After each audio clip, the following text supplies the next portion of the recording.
Irmãos, a gente tem um novo coração. Esse que vos fala, nordestino, bravo, foi ensinado que o homem não chora. Isso não é verdade. Que hipocrisia. Mesmo não tendo um novo coração, eu chorava. Quantas vezes na minha adolescência eu chorei. E eu nunca me esqueço. Eu cheguei em São Paulo dia 23 de fevereiro de 1978. Após mais ou menos 45 dias, a grana que eu trouxe acabou. Eu arrumei meu primeiro emprego, e foi meu primeiro emprego. Naquela época eu tinha emprego para você escolher. O patrão ia até a tua casa e implorava para te dar um emprego. Era assim naquela época, 78, você que estava aqui, lembra que era assim. E um domingo, eu estava sentado numa pedra quente, estava um solão, chorando.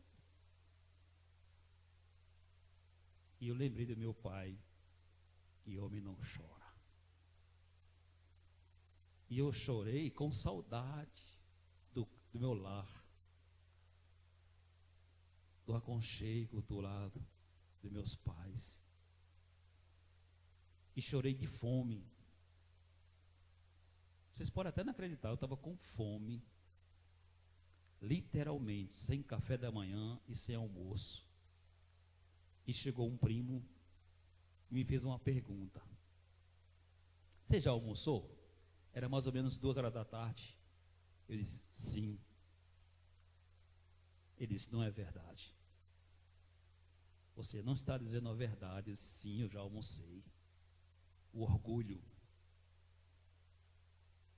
Muito orgulhoso. Aquela frase que nós conhecemos, não tinha onde cair morto. Mas era orgulhoso, bravo. Mas Jesus me quebrantou, me deu um novo coração, me deu a vida eterna, me deu uma família. E hoje eu choro. Nós acabamos de expressar, Ele me amou, Ele me ama. Eu sei que alguns que estão aqui estão apaixonados. Ou não? Até mesmo esses que estão há um bom tempo casados, estão apaixonados. Casado também namora, irmãos. Se você não namora, não, volta a namorar. E quando você ama, quando você é amado, não é tão gostoso? Não faz bem você se sentir amado? Ou não, isso não é verdade? É verdade, irmãos. Quando alguém nos aceita como nós somos, e nos ama como nós somos, com todos os defeitos, mas também com qualidades, como faz bem a nossa alma, a todo o nosso ser. Você se sente alguém importante, somos importantes, sim. E automaticamente você vai retribuir esse amor pelo seu cônjuge, pelo seu namorado, pelo seu noivo. Você vai retribuir esse amor. Não tem como esconder isso. Se você ama, você vai amar.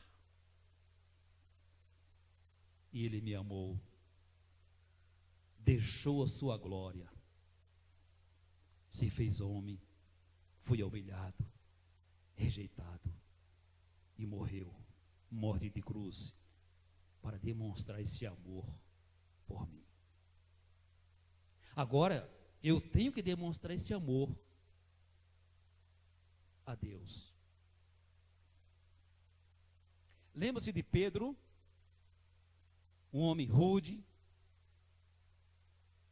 sanguíneo, como eu sou ainda. Aos poucos Deus vai me transformando. Eu ainda sou sanguíneo, pavio curto, como usa o nordestino. E Jesus chega para Pedro, falando do seu chamado. Ontem nós ouvimos isso. Perguntando para Pedro: Pedro, tu me ama mais do que esses? Sim, Senhor. Eu te amo. Segunda vez, Jesus: Pedro, tu me ama mais do que estes? Sim, Senhor, eu te amo. Então, apacenta, cuida dos meus cordeirinhos. Pela terceira vez: Pedro, tu me ama mais do que estes? Pedro se entristeceu e disse: Senhor, tu sabe todas essas coisas, tu sabe que eu te amo. Então, apacenta as minhas ovelhas. Ele me amou, então preciso demonstrar esse amor para com meu Deus, amando os meus irmãos em Cristo e indo além. Porque diz a Bíblia: se eu amar só meus irmãos em Cristo, não tem nenhum êxito. Não tem nenhum êxito nisso. Voltando a Dedê, quando eu vi a Dedê naquela situação, mas antes eu já estava vendo a situação, e eu via as pessoas chorando, e eu também chorei por alguém que eu não conhecia. Por quê? O amor de Deus está no meu coração. O Espírito Santo de Deus está no meu coração. Aí eu consigo amar até aqueles que não vão com a minha cara. Isso é amor. Até aqueles que querem me ver pelas costas. Você sabe que você é assim? Que alguém quer ver você pelas costas? Que alguém vai te rejeitar? E diz a Bíblia: alguém que vai te rejeitar, alguém bem próximo de você. Próximo, muito próximo. Um pai, uma mãe,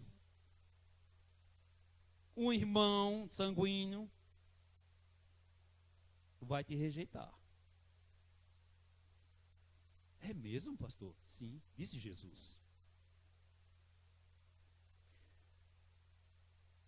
Eu vou voltar aqui para relembrar vocês. Nós estamos estudando aqui, todos os domingos pela manhã, o livro de Atos dos Apóstolos, que os teólogos classificam como ato do Espírito Santo, e é mesmo.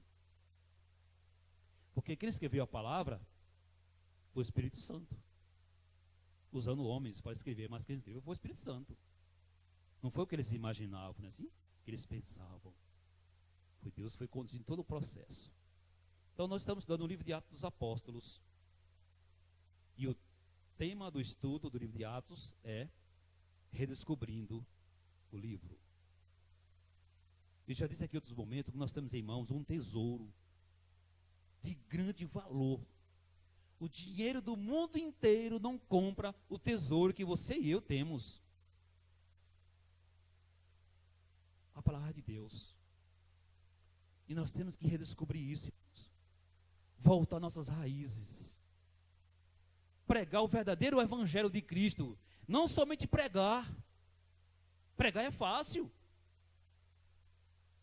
Muito fácil, não é isso, irmão Edson? Irmão Nivaldo, Sérgio, vocês que já pregaram, irmão Daniane. Quem é que já pregou aqui nesse púlpito? A irmã Daniane já pregou, o irmão Edson pregou, quando era no antigo endereço, o irmão Nivaldo já pregou, mas tem essa capacidade. Irmã Léa já pregou. Quem aqui pregou? Mas a irmã Raimunda. Lembra-se de um culto de quarta-feira? Você está pregando aqui. Dirigir um culto é pregar. Porque você vai ler a palavra e certamente você não vai ficar calado, calada. É impossível, irmão, você ler a palavra do Senhor e ficar calado. Vai sair palavras do seu coração e através dos seus lábios. Porque Deus é onisciente. Ele sabe o que você precisa ouvir. Claro que é a sua palavra, mas algo que você não está na palavra. Ele usa um pecador como eu e você para fazer isso. Então eu quero voltar à lição de manhã. Você que não veio, está perdendo, irmão. Não fique em casa, em nome de Jesus. A não ser que você esteja enfermo, enferma, ou está trabalhando. Mas se está na cama, acorda mais cedo. Põe para despertar, como você faz de segunda a sexta, o seu celular. Programa lá aquele esperta, não é isso que você faz? Porque você vai trabalhar. Eu não posso acordar atrasado. Agora, para a igreja, volto a dizer, me entenda, não estou aqui criticando ninguém. Nunca será o meu papel. Mas põe para despertar. Como eu faço todo domingo pela manhã, 7h30, põe para despertar meu celular. E esperta, eu acordo. Porque eu quero estar aqui na casa do Senhor, lendo a sua palavra, aprendendo com a palavra, e por meio do Espírito Santo, e através um dos outros. Então, como está sendo produtiva, irmão, a lição nós estamos estudando. Os irmãos que têm aqui, têm vindo, é testemunha disso. Como nós temos aprendido com Deus e com o Espírito Santo de Deus. Então, nós vamos ler Atos capítulo 4, e o tema da mensagem está na lição que nós damos pela manhã. O confronto. Abra comigo sua Bíblia. Atos capítulo 4. Capítulo 4, do versículo 1 ao versículo 22.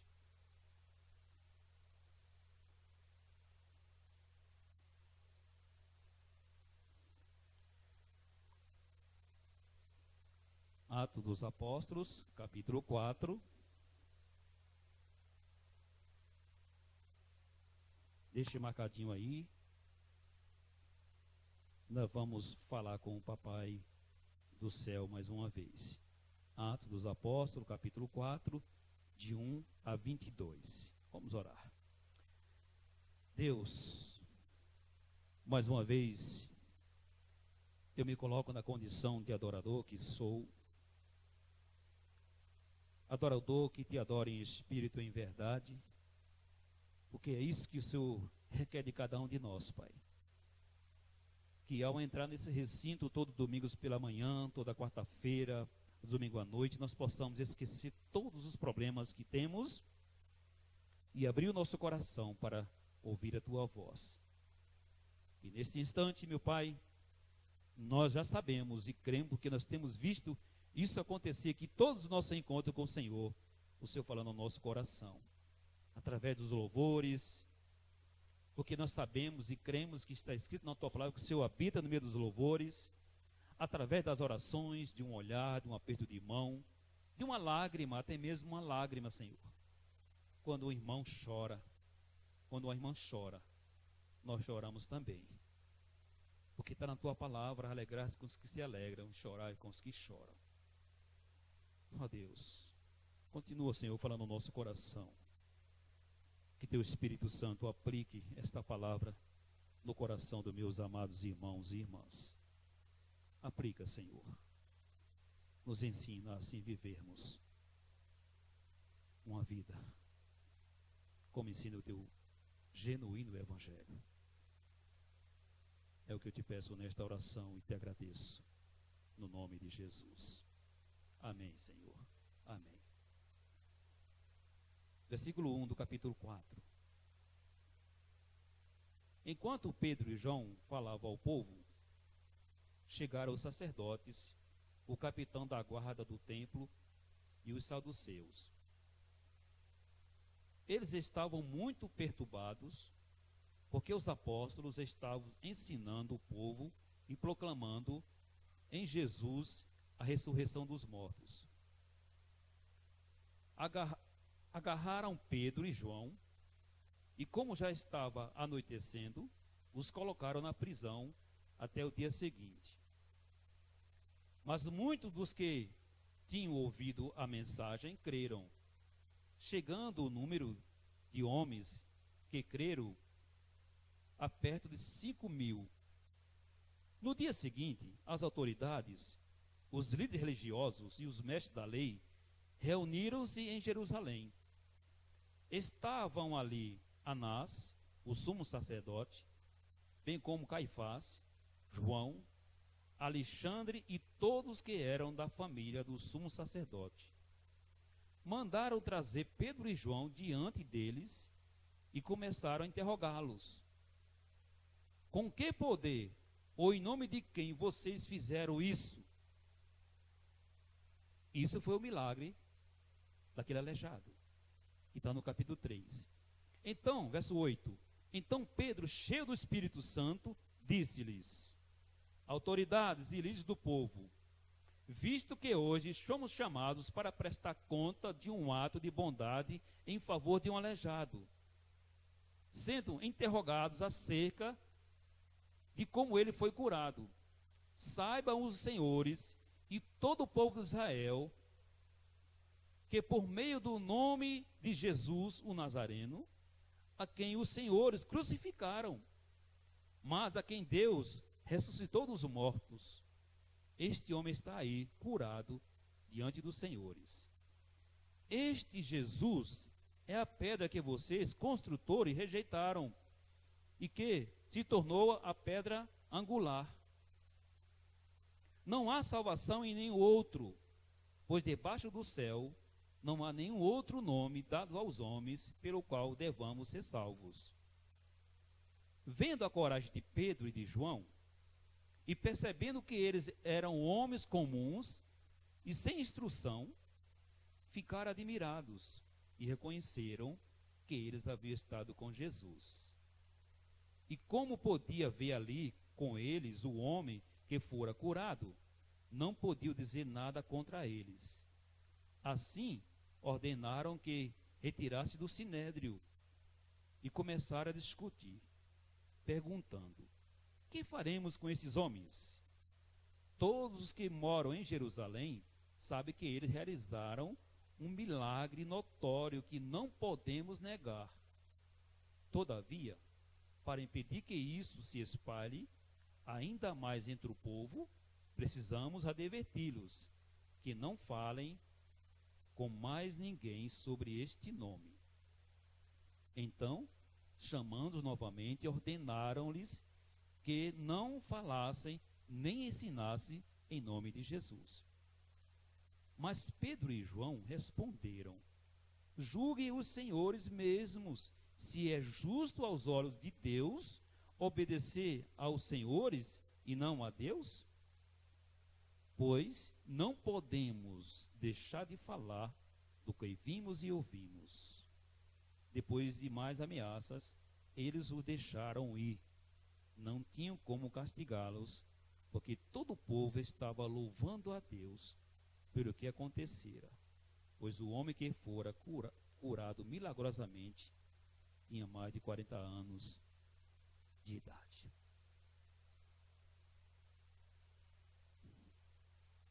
Muito bem. O confronto. É claro que eu não vou lecionar aqui a lição pela manhã, mas quero falar algo que eu não planejei, porque o sermão não é planejado. Alguns fazem isso. Alguns pastores, apóstolos, pesquisam a semana inteira. É bom ler, tem que ler para estar informado, mas não para fazer sermão de autoajuda. Por isso que chegou o ponto que chegou o Evangelho de Cristo, irmão. Hoje, na estatística, tem aumentado os evangélicos. Aleluia por isso. Jesus mandou pregar o Evangelho. Mateus 24:14, ele diz assim: e este Evangelho do reino será pregado em testemunha a todas as nações. Então virá o fim. Então eu não planejei nada para dizer nesta noite. Não escrevi nada, a não ser a lição que nós já compartilhamos pela manhã. Eu tenho aqui os dois esboços da lição de hoje e do domingo que vem, e é 4 de março. Mas eu quero frisar aqui uma coisa. Nos primeiros dias da igreja primitiva, havia mudança e crescimento. Isso é fato, irmãos. O Evangelho de Cristo o genuíno evangelho de Cristo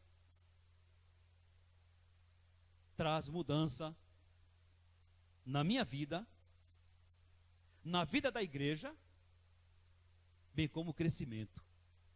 Primeiro, espiritual. Porque Jesus veio ao mundo para pregar a cura da maior enfermidade, que é da alma. Eu disse isso hoje pela tarde. Mas também Jesus curava, e Ele continua curando, porque Ele não mudou. Ele é o mesmo, diz a palavra que Ele é o mesmo ontem, hoje, será para sempre. Hebreus capítulo 12, verso 8. Hebreus 13, 8. Jesus Cristo é o mesmo ontem, hoje e sempre, e para sempre. Então, nos primeiros dias da igreja primitiva, havia mudança e crescimento. Eu ouvi, em 1985, um pregador, um cearense, pregando este evangelho genuíno de Cristo, e ele fez uma ilustração interessante, irmãos. Você que é motorista e guia, dirige, sabe muito bem, conhece muito placa de rodovias. E ele pegou uma cadeira como essa e colocou no corredor do salão social da igreja onde estava ministrando. Ele disse: você que é motorista, está de férias? Isso. Mulher, arruma as malas, vamos para Fortaleza, fica lá 30 dias de férias. Você dá uma revisão no seu automóvel, enche o tanque, dinheiro para reabastecer e põe o carro na estrada. Fortaleza. Dá mais ou menos 3.000 quilômetros de Natal a Fortaleza, de São Paulo a Fortaleza. É na estrada, 120, 90, depende das placas, né? Respeitando a lei de trânsito. Aí de repente se depara com uma placa, Brasília. O que você faz? Opa! Estou na rodovia errada. Eu quero ir para Fortaleza, é o meu destino. Está dizendo Brasília? O que você faz? Você continua na rodovia errada? Na rodovia errada? Não. No primeiro retorno, você vai retornar para pegar a rodovia correta, certa, para chegar até seu destino que você planejou. É assim o evangelho de Cristo, irmão. Faz de conta que isso aqui é uma placa de rodovia. Se eu prego o verdadeiro de Cristo, vivo o evangelho de Cristo e não vejo mudança, a começar na minha vida, tem coisa errada. Tem coisa errada, irmãos. Porque o verdadeiro evangelho de Cristo, o genuíno evangelho, tem crescimento.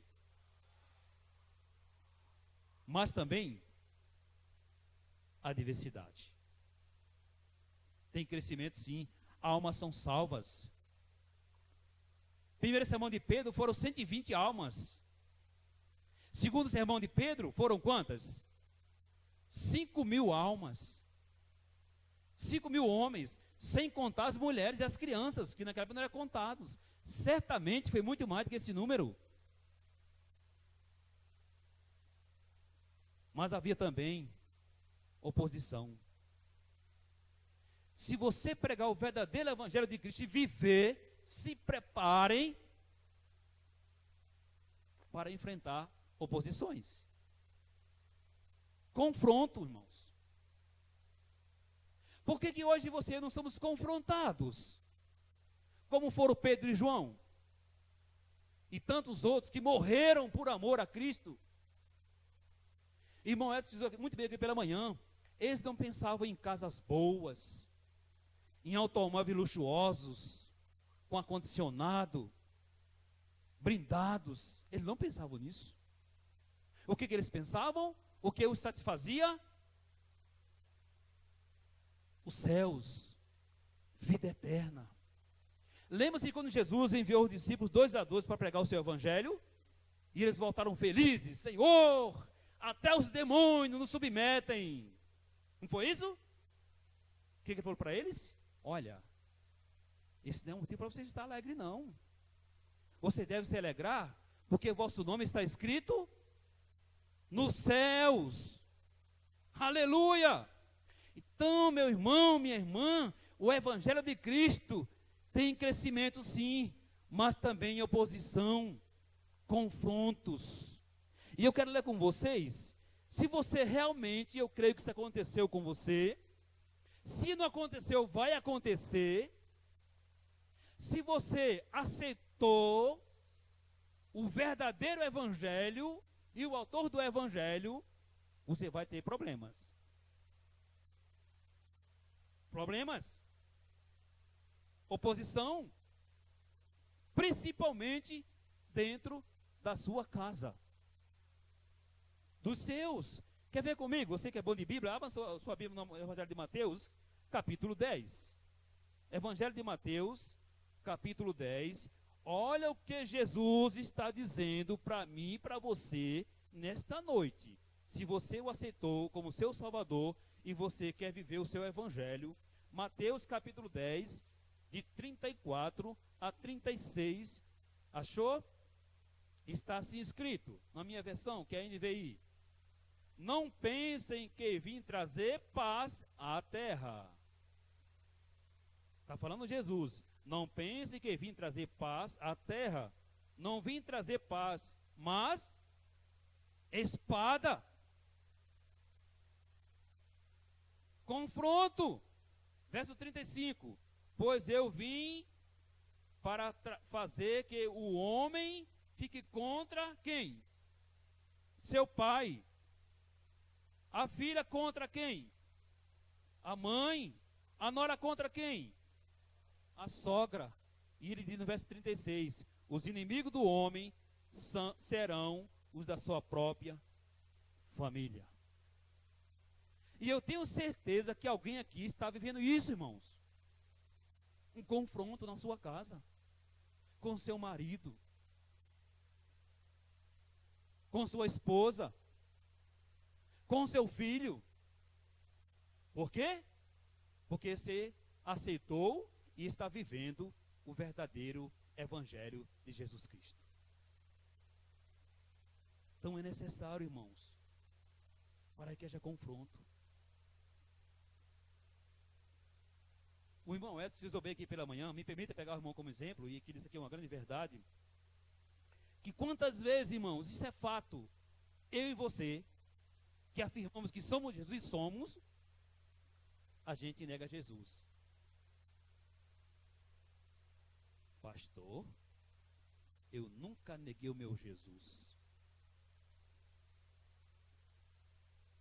Tomara que fosse verdade. Tomara que fosse verdade. Vou pegar aqui, irmão, o exemplo do irmão Edson. A empresa te contrata, o seu chefe, ou seu gerente, ou seu diretor, diz também ser um cristão, e ele chega para você e diz, olha, você está proibido de falar de Jesus aqui na empresa. Lembre-se que você foi contratado para servir a empresa, trabalhar para a empresa. Aqui não é lugar de falar de Jesus. Você já foi confrontado dessa forma? Aí o que você faz? Desculpa, chefe. Não falo mais. Aí eu pergunto, você não negou Jesus? Negou. Irmãos, eu penso assim comigo mesmo, que a cada dia eu tenho que me converter. A cada dia da semana, do mês, do ano, cada mês, cada ano, eu tenho que me converter. Porque se não for assim, eu vou me acomodar. Eu vou me tornar um religioso, irmãos. Eu não sou luz do mundo, nem sal da terra. E o que diz o Evangelho de Cristo? Que nós temos que ser luz do mundo e sal da terra. A luz é para quê? Aqui tem como apagar aí, Natan? Aqui apaga? Ó.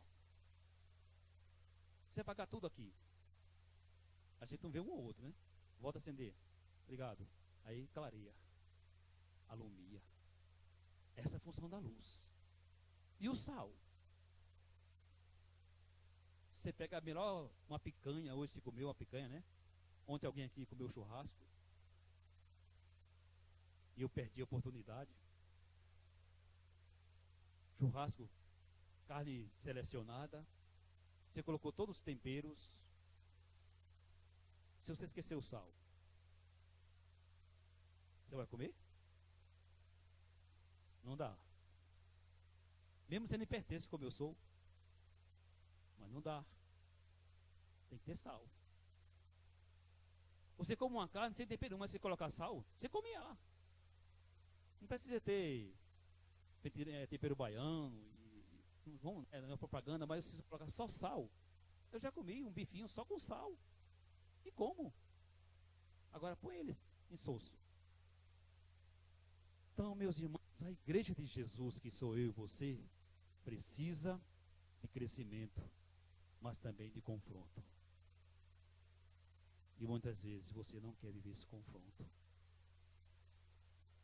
Pastor, essa crise aí, então, você já imagina, eu trabalho na empresa há 20 anos, recebo 14 mil reais todo mês lá no meu lerite líquido, 14 mil reais, e o patrão chega e faz uma afronta.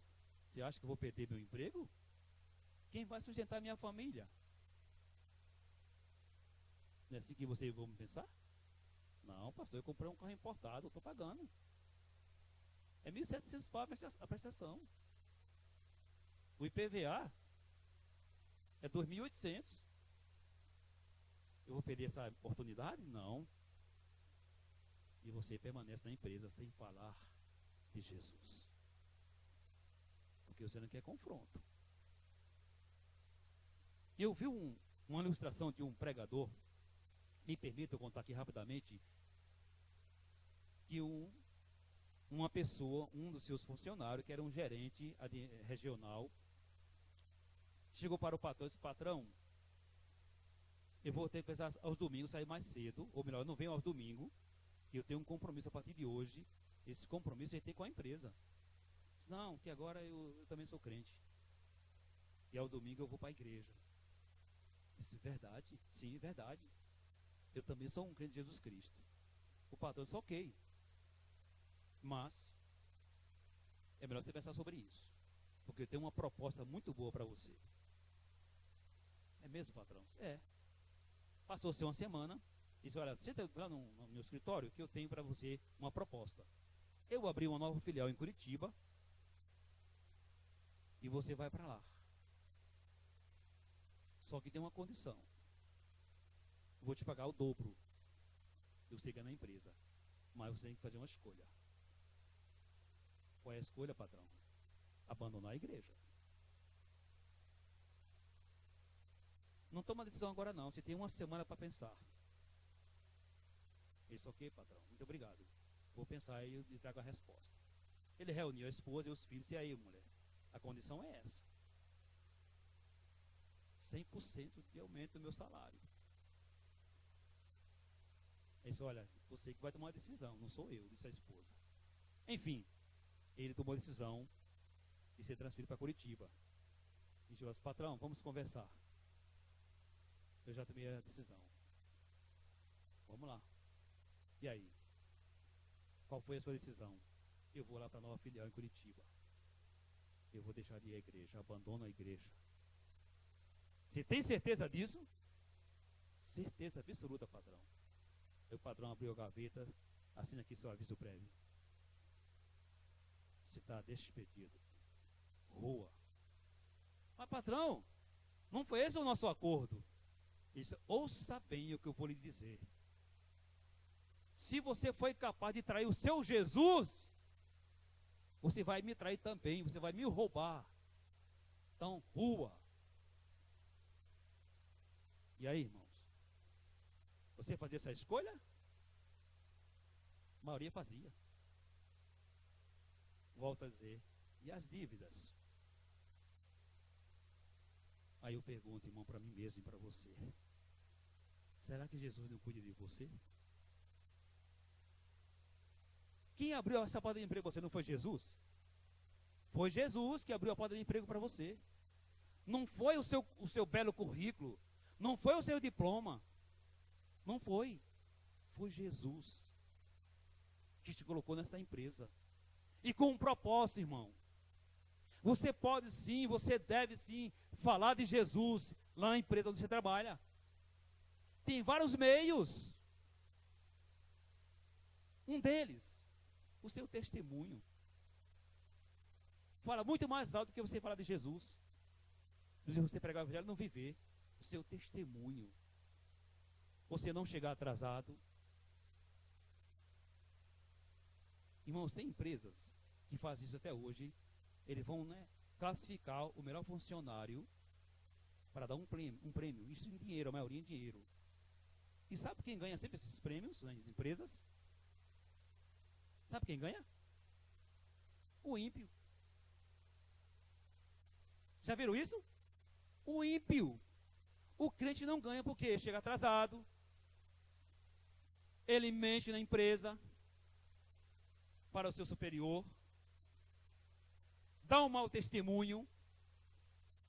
E o não crente ganha o prêmio. Cumpriu direitinho lá 240 horas trabalhada. Ele cumpriu e foi premiado. Então, meu irmão, nós precisamos voltar às nossas origens, redescobrindo a palavra de Deus. O Evangelho de Cristo é crescimento, mas também existe confronto. Este é o Evangelho de Jesus. O verdadeiro Evangelho. E eu vou aqui pontuar rapidamente, que estamos de manhãzinha. Primeiro, chamado diante dos líderes judeus, os apóstolos foram questionados a respeito da cura que Pedro havia realizado. Segundo, Pedro reagiu de forma ousada. Volta-se a olhar para o texto de Atos capítulo 4. Irmão, isso aqui me surpreende. E tem que me surpreender mesmo. E eu tenho que procurar colocar isso em prática na minha vida. No versículo 8 ao versículo 10. Olha como Pedro respondeu ao confronto pelas autoridades. Versículo 8 de Atos 4. Então Pedro, cheio do Espírito Santo, disse-lhes: autoridades e líderes do povo, visto que hoje somos chamados para prestar conta de um ato de bondade em favor de um aleijado, sendo interrogados acerca de como ele foi curado.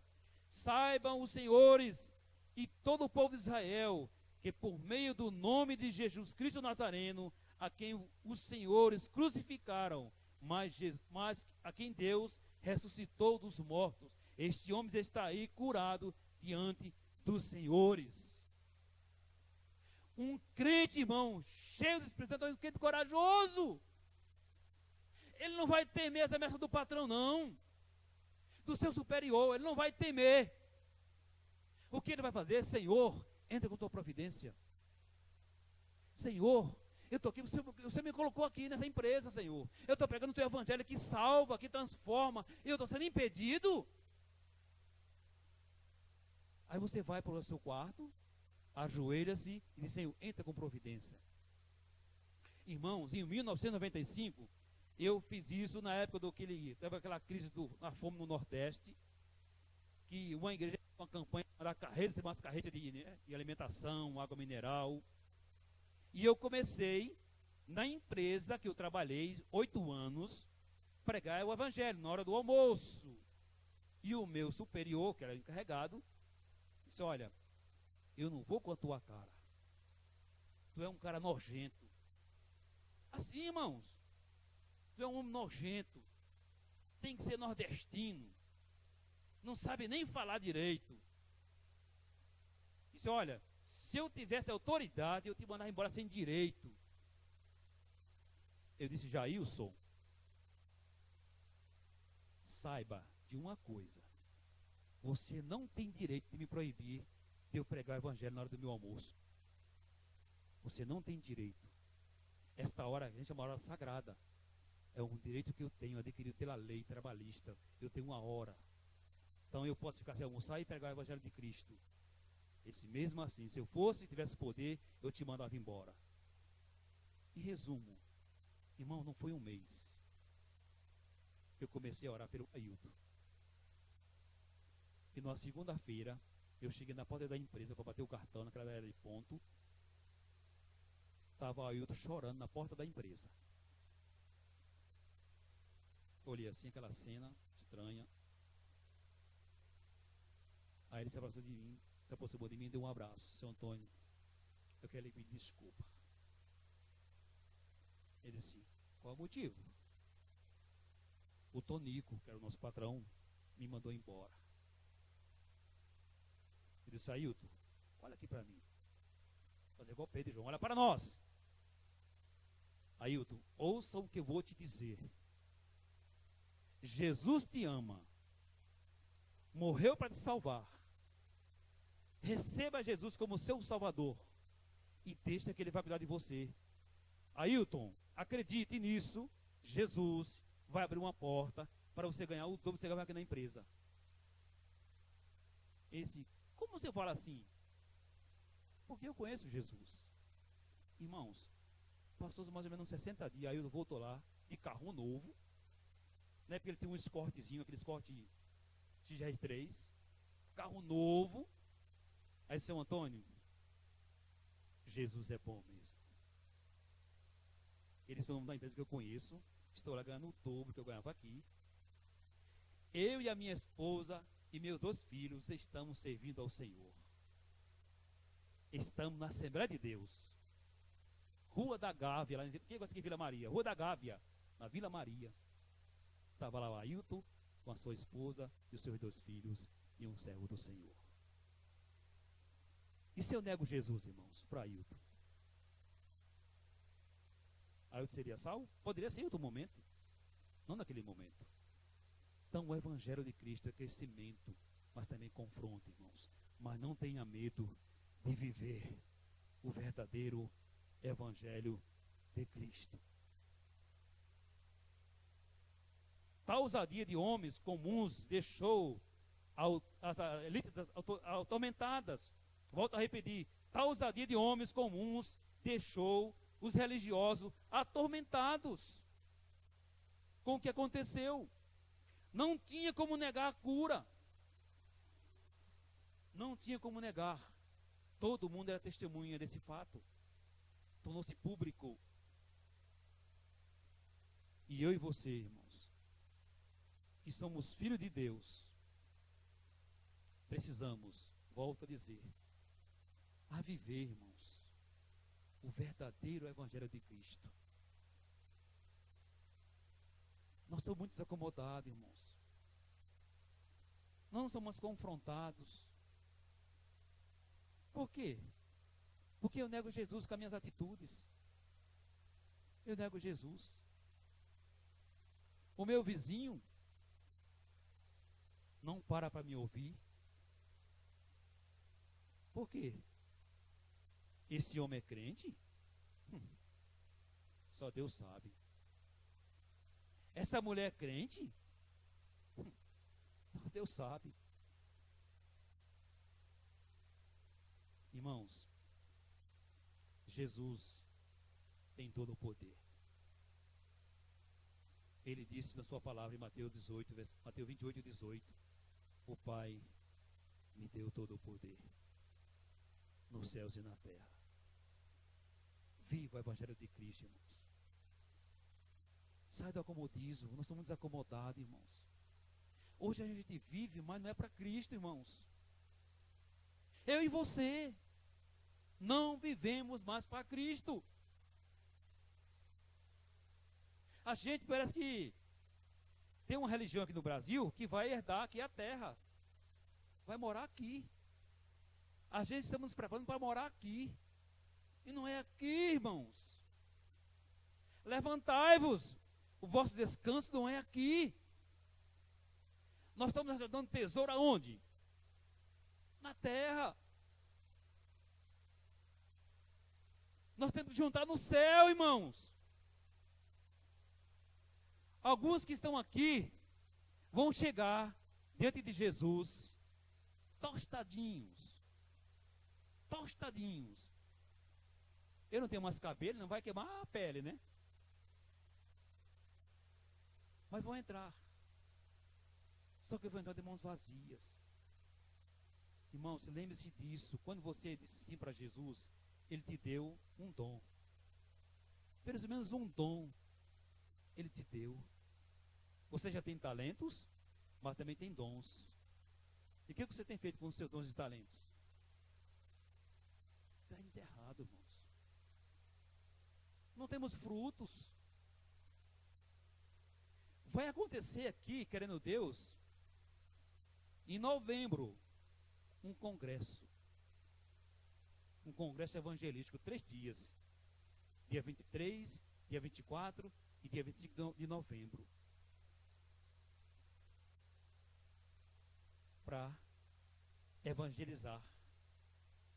Você vai receber um treinamento para evangelizar. Mas até lá, irmãos, faltam quantos meses? Mais de 5 meses. Quer dizer que até lá eu não vou fazer mais nada? E se Jesus voltar amanhã? Eu e você vamos prestar conta para com ele. E o evangelho de Jesus, irmão, o verdadeiro evangelho tem crescimento. Tem transformação, irmãos. Existe mudança, sim. Mas eu não mudo. Jesus, filho, acorda. O mundo está clamando. Meu vizinho está clamando, irmão. Eu vejo meu vizinho na semana enche a casa de bebidas alcoólicas e mais coisas que complementam. E eu estou lá. Nossa, não aguento esse barulho. Não consigo mais dormir. Vai lá, Antônio. Faz amizade com ele. E prega o meu evangelho, que vai transformar ele e salvar ele. Mas o que eu faço? Criticando. Ô, nojento. Que Deus tem misericórdia. Não dele de mim. É, irmão. Deus tem misericórdia de mim. Que Deus colocou em mim o seu poder, o seu Espírito Santo para pregar o evangelho. E eu não tenho feito isso. Cadê os frutos, irmãos? Eu já falei aqui, eu não consigo entender, não entra na minha cabeça, irmãos. O ano inteiro, 12 meses, 365 dias, e eu não consigo, irmãos, ganhar uma alma para Jesus. Que evangelho é esse? Que não tem resultados. Que não existe crescimento. A começar na minha vida. Eu continuo o mesmo Antônio. Cada dia que passa, mais careca, mais barrigudo, mais preguiçoso, e vem a velhice, vem a dor nas juntas, dor aqui, dor acolá, e eu começo a murmurar. E Jesus, filho, você esqueceu de tudo que eu lhe ensinei. Você lê todo dia minha palavra. Se é que lê. O que você tem feito? Por que você está na terra e não chamou você ainda? Porque você tem uma missão a cumprir. Lembre-se disso. Eu e você ainda não fomos chamados porque tem uma missão a cumprir. Mas eu continuo no comodismo. Irmãos, precisa haver mudança na minha vida, na sua vida. Precisa haver, irmãos. Porque o Evangelho de Cristo tem mudança. Tem, irmãos. Se não está mudando, tem coisa errada. Eu aceitei outro Evangelho. Não foi o de Cristo, é outro Evangelho, como se prega por aí hoje. É esse que eu aceitei e estou aqui tentando me esconder. Então eu preciso ser confrontado. Mas eu tenho medo. Não, pastor. Para encerrar, eu tinha um projeto em 93. Apresentei para a igreja. E sabe o que eu ouvi do meu líder? Joga fora. Esse projeto aqui não funciona. Você está maluco? Você quer morrer, cara? Você quer morrer? Você quer mexer com um bandido para a favela, irmão. Não! Não! Eu olhei assim e disse, ué, mas Jesus não morreu pelo bandido? Ou não morreu? Morreu. Ele precisa ouvir de Cristo, não precisa? Precisa. Eu tenho que ir até lá, pastor. Isso é muito perigoso. E assim que a gente pensa, não. Pro morro. Ir lá para a comunidade, que hoje mudou, né, a classificação, comunidade. Você sabe que antigamente outro nome, né? Não, muito perigoso. Eu prefiro ficar no meu cantinho. Eu vou apenas orar. Será que você tem orado mesmo?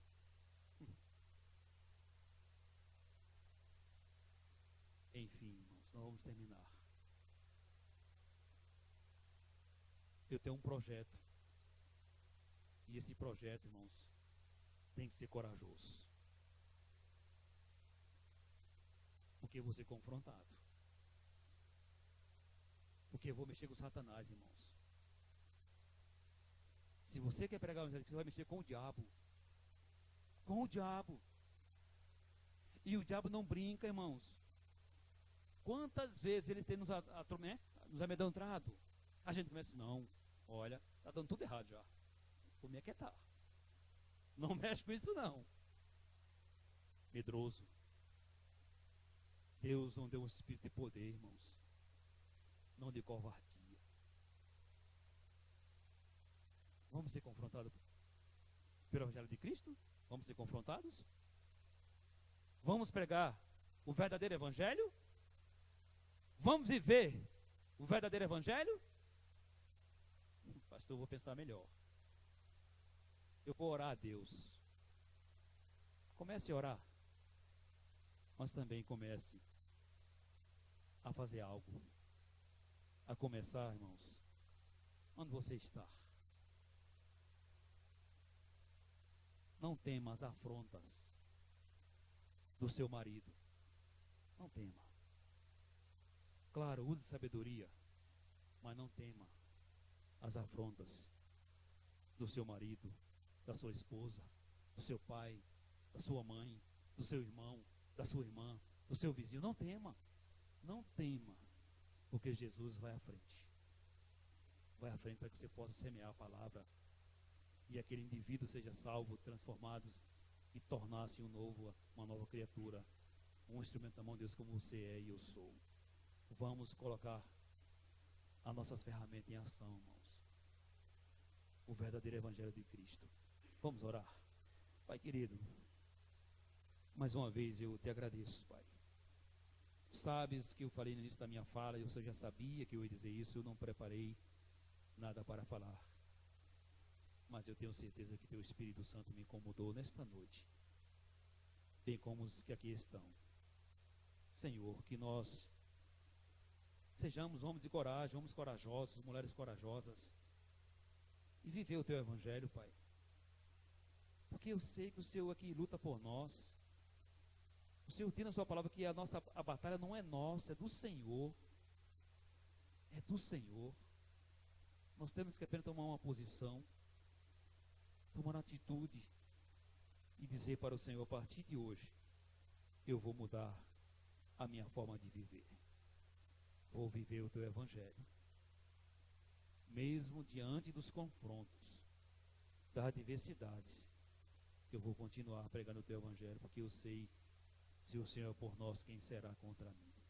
Quem será contra nós? Ó Espírito Santo de Deus, nos incomoda, Pai. Nós queremos ver essa igreja crescendo, Pai. Crescendo na graça, no conhecimento, mas crescendo numericamente, assim como cresceu, e o teu Evangelho não mudou. É a mesma palavra, é o mesmo poder, é o mesmo Espírito que faz a tua obra, mas usando homens e mulheres corajosos. Senhor, eu quero fazer, Pai, a tua obra. Eu quero voltar ao primeiro amor. Deus, como é gostoso sair do nossa zona de conforto e voltarmos para nossos lares felizes, e sabermos que teu Espírito Santo nos usou naquele momento para semear a tua palavra naquele coração. E o Senhor fala que aqueles que sairão chorando, voltarão com seus molhos, com os resultados. E eu quero ver, Pai, esse resultado aqui nesta casa. Durante o tempo que aqui eu estiver, eu quero ver resultados, Pai. Senão, não é o teu evangelho que nós estamos pregando e vivendo, é outro evangelho.